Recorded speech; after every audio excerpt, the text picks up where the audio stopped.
La carta de Pablo a los Efesios. La historia de cómo Pablo llegó a la ciudad de Éfeso es realmente interesante. Puedes leerla en Hechos capítulo 19. Éfeso era una ciudad enorme, el epicentro de la adoración a la mayoría de los dioses griegos y romanos. En esta ciudad, Pablo tuvo una labor misionera realmente efectiva y muchas personas se convirtieron en seguidores de Jesús.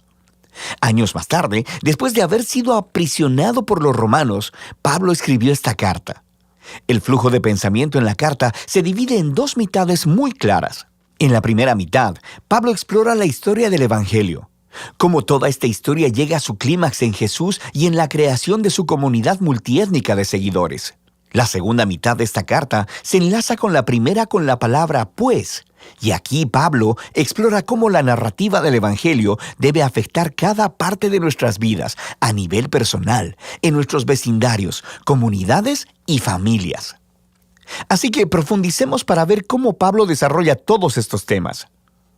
El capítulo 1 se inicia como un hermoso poema al estilo judío, donde Pablo alaba a Dios Padre por las cosas asombrosas que ha hecho en Cristo Jesús. Desde la eternidad pasada, el Padre determinó elegir y bendecir a el pueblo del pacto. Recuerda aquí la familia de Abraham y a Génesis 12, versículos 1 al 3. Y a través de Jesús, ahora cualquier persona puede ser adoptada en esta familia. La muerte de Jesús cubre aún nuestros peores pecados, nuestros peores fracasos, y encontramos en Jesús la gracia de Dios. De hecho, dice Pablo, la gracia ha abierto un camino completamente nuevo para nosotros entender cada parte de nuestras vidas. Él dice en el capítulo 1, verso 10, que el propósito de Dios era reunir bajo el dominio de Cristo, título que significa Mesías, todas las cosas, tanto en el cielo como en la tierra. El plan de Dios siempre fue tener una numerosa familia de seres humanos restaurados, unificados en Jesús el Mesías. Este propósito divino se hizo claro, dice Pablo, cuando nosotros fuimos hechos parte de esa familia. Y aquí él se refiere a los judíos étnicos de la familia de Abraham, pero luego Pablo habla de cómo ustedes, refiriéndose aquí a los no judíos, escucharon acerca de Jesús, de la salvación a través de él, y fueron hechos parte de esta familia por la obra del Espíritu Santo. De manera que aquí, él se refiere a los eventos que se cuentan en las historias del libro de los Hechos, acerca de cómo el Espíritu de Dios unió a los judíos y a los no judíos en una sola familia bajo Jesús, tal como Dios le prometió a Abraham hacía mucho tiempo. Nota también cómo en este poema, Pablo comienza hablando acerca de Dios Padre, luego acerca de Jesús, el Hijo, y aquí al final está hablando del Espíritu. Las tres personas de la Trinidad trabajan juntas. Es realmente genial cómo Pablo narra el contenido del Evangelio. Después del poema, Pablo responde con una oración. Él ora para que estos seguidores de Jesús no solo conozcan cosas del Evangelio, sino que experimenten su poder de manera personal, para que sean vitalizados por ese mismo poder que levantó a Jesús de los muertos y que lo colocó como la cabeza exaltada de todo el universo. Ahora, en el capítulo 2, Pablo regresa y desarrolla algunas de las ideas principales del poema en el capítulo 1, especialmente acerca de la gracia de Dios y de esta nueva familia multiétnica de Jesús. Él comienza contando de nuevo la historia de cómo estos cristianos no judíos conocieron a Jesús. Antes de escuchar sobre Jesús, estaban físicamente vivos, pero espiritualmente muertos. Estaban atrapados en una vida sin propósito, de egoísmo y de pecado, y además estaban engañados por las oscuras fuerzas espirituales del mal. Pero asombrosamente, Dios en su gran amor y misericordia los salvó, perdonó todos sus pecados y sus vidas a la vida resucitada de Jesús y trayéndolos así también a la vida. Así que ahora, habiendo sido creados como nuevos seres humanos a través de Jesús, ellos tienen el gozo de descubrir toda la dimensión de su nuevo llamado, propósito y de las obras que Dios ha preparado para ellos. A ellos no solo les ha sido mostrada la gracia de Dios, sino que también han sido invitados a formar parte de una nueva familia. Antes de escuchar sobre Jesús, estas personas no judías no solo estaban apartadas de Dios, sino también estaban apartadas de su pueblo del pacto, la familia de Abraham. Y por una razón realmente práctica, los mandamientos del pacto del Sinaí formaban una especie de frontera alrededor de la familia del pacto. Eran como una barrera que mantenía alejadas a la mayoría de las personas no judías. Pero en Jesús, las leyes de la Torá han sido cumplidas y la barrera ha sido removida.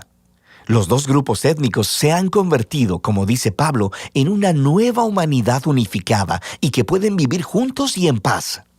Así que Pablo continúa en el capítulo 3 maravillándose en el rol especial que pudo desempeñar para esparcir estas buenas nuevas a las personas no judías. Y aunque él está en prisión, le da gracias a Dios por la oportunidad que ha tenido de ver un gran crecimiento de la familia del pacto. Así que Pablo cierra la primera mitad de la carta con otra oración.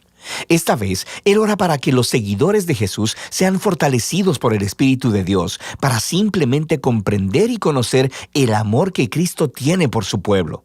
La segunda mitad de la carta comienza con Pablo cambiando la marcha y empieza a retar al lector a que responda a la narrativa del Evangelio en la manera en que vive su vida. Así que empieza el capítulo 4 simplemente con la vida diaria de la iglesia. La iglesia es una gran familia, con toda clase de gente diferente, pero él enfatiza que todos ellos son uno, y uno es una palabra clave en este capítulo. Ellos son un cuerpo que está unificado por un espíritu, tienen un Señor, una fe, un bautismo y creen en el mismo Dios. Esta es mucha unidad. Sin embargo, dice Pablo, unidad no es lo mismo que uniformidad. Continúa explicándoles cómo la nueva familia de Jesús consiste de muchas clases de personas diferentes, pero todas son empoderadas por el Espíritu Santo, usando cada una sus talentos especiales y sus pasiones para servir, amarse unos a los otros y así edificar a la iglesia.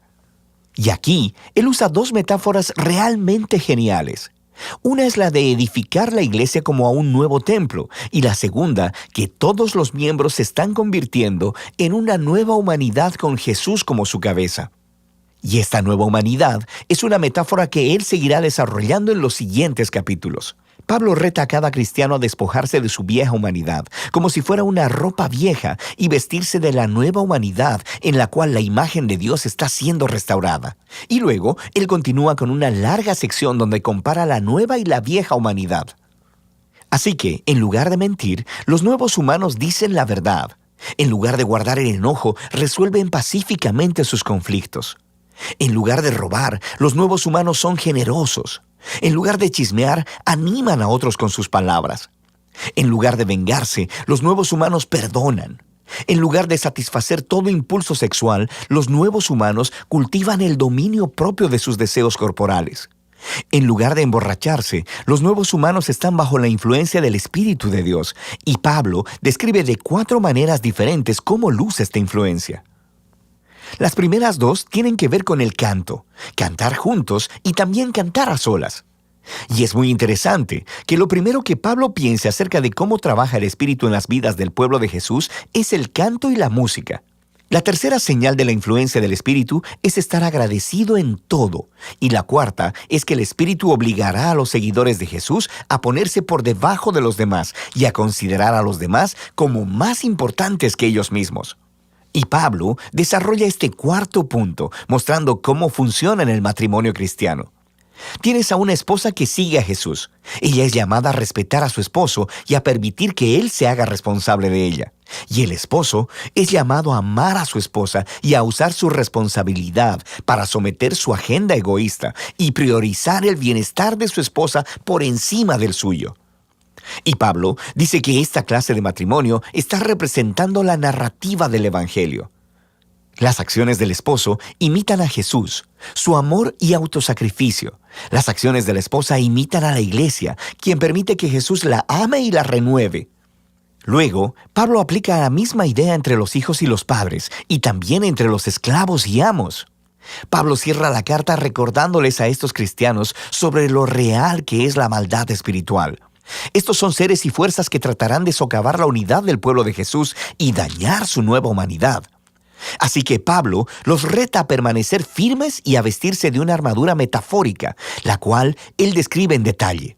Y Pablo extrae todas estas piezas de armadura del libro de Isaías y de cómo Isaías describió al rey mesiánico. Así que ahora, como seguidores del Mesías, debemos hacer nuestros los atributos del Mesías, ya que formamos el cuerpo de Jesús. De manera práctica, creo que Pablo quiere que los cristianos empiecen a formar nuevos hábitos, utilizando la oración, las escrituras y nuestras relaciones de los unos con los otros para proactivamente ayudarnos a crecer y a madurar como seguidores de Jesús. Y esa es la carta a los Efesios, una muy poderosa. Es aquí donde Pablo resume toda la narrativa del Evangelio y muestra cómo esta narrativa debería moldear cada parte de la historia de nuestra vida.